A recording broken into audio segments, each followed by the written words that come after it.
New York Giants and the Minnesota Vikings. This is the game that has stuck all week. This game, 3-3. I mean, Vikings at 3 at home. 48 is our total. There is a couple of 48.5s out there, rest of country, if you want to play an under in this thing. Adam, of course, I'm always going to start with you here as we talk about the New York Football Giants. Listen, the line seems incredibly appropriate. The total seems incredibly appropriate. If we saw a 3.5, I would be tempted on the Giants because this just feels like a field goal game. It just feels like one of those games where the Vikings have the ball in the last possession and kick a game-winning field goal or whatever. Dayball gets the absolute most out of his guys, but he just, at the end of the day, talent for talent, just doesn't quite have what the Vikings have, and they come up short. I don't know. Everything about this game seems appropriate. Is there something I'm missing? Because I'm like, 48. Yeah. Everything just seems like right in line.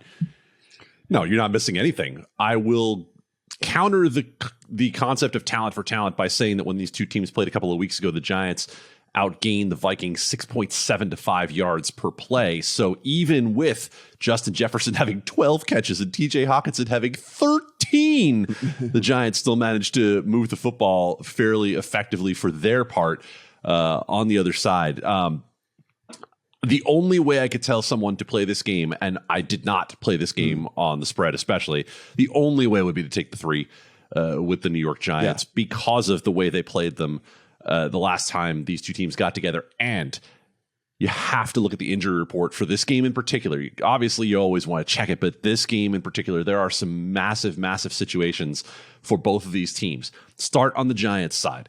I told you last time these two teams played that I thought Justin Jefferson over receptions was the smash of smashes, and it cashed with ease.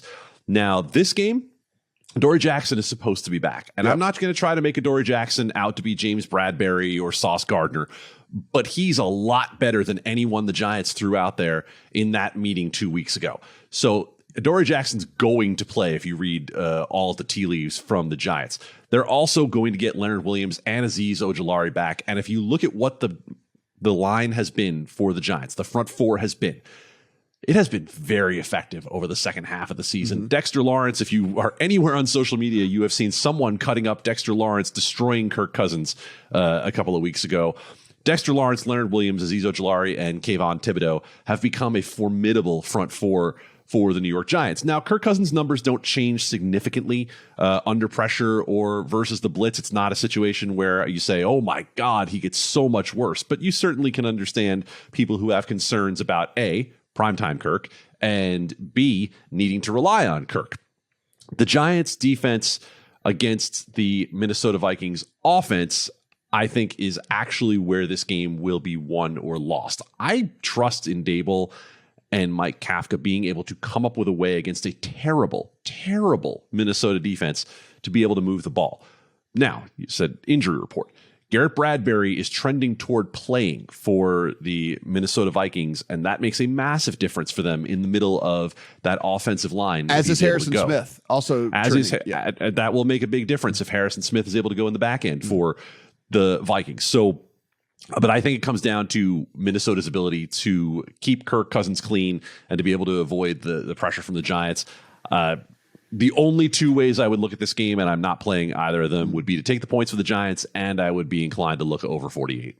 Yeah, so Steven, I was going to say, given the same question that we posed for the last game in the Dolphins and the Bills, if someone gave me a free bet and said you have to bet one of the 4 traditional bets, I'd probably play the over at 48. I mean, like it's if there was a 3.5 that was out there, I'd say I'd probably play the 3.5 on the Giants. I just wouldn't want to take the free money and play a push. Like I feel like I just feel like this game lands on 3. I cannot get off of this game landing on 3. And so I'd probably play the over. I think that the Giants are going to be able to move the ball on a Vikings defense that's basically giving it up to anybody. I think that the Vikings offense is going to continue to be somewhat productive. So I think it probably would be on the over 48 here. If a 3.5 does show, I will play a small bet on the Giants at 3.5. That would be a dream for me to get on the other side of the 3. So that's about it for me. That being said, it seems like it's trending the other direction at a couple of these books, rest of country. It is a cheap 3 just as we were recording this, guys. So a cheap 3 at DraftKings, a cheap 3 at Caesars. So a lot of people taking the full field goal there with the Giants, just again, as we record this on Friday morning. I think you guys have covered it very well. I agree. If gun to my head, I had to bet side or total here, it would be the over. My biggest concern in this game is the Vikings offensive line. I know that their center looks like he's going to play, but he's got a back injury. How effective is he going to be? Is he going to be able to finish the game? I think those are legitimate questions. They've also lost their right tackle, which is a big deal with this front and this now healthy Giants front. So I think on both sides, that is where things could go haywire for one of these teams. And I understand the thought process that this spread was 4.5 just a couple of weeks ago. So, maybe 3 is value on the Vikings, but that has to also mean that 4.5 was the right number a couple of weeks ago, which I patently rejected at the time and accordingly bet the Giants to cover. Admittedly, they needed a late fourth quarter touchdown to tie that game, and then the Vikings win on a 60-yard field goal. But I think these teams are pretty tight. But I do think the one weakness here is the Vikings offensive line. So I agree with Adam that it would be Giants or pass here for me. Eli Hershkovich on the Beat the Closing Line podcast earlier this week did bet Giants +3. He went in depth on his reasons why. So if you want to go listen to that, you can find it on our YouTube channel or the podcast feed. Yeah, again, if a 3.5 did pop, doesn't look like it's going to. It looks like it's going the other way. 3.5 did pop. I would play the Giants. I just don't want to put a for me. I just don't want. Yeah, I just don't want to put a push in my account. I just I just feel like 3 is exactly where this is going to land. So 3.5 would be a bet, but we'll monitor that. Of course, we have until afternoon on Sunday.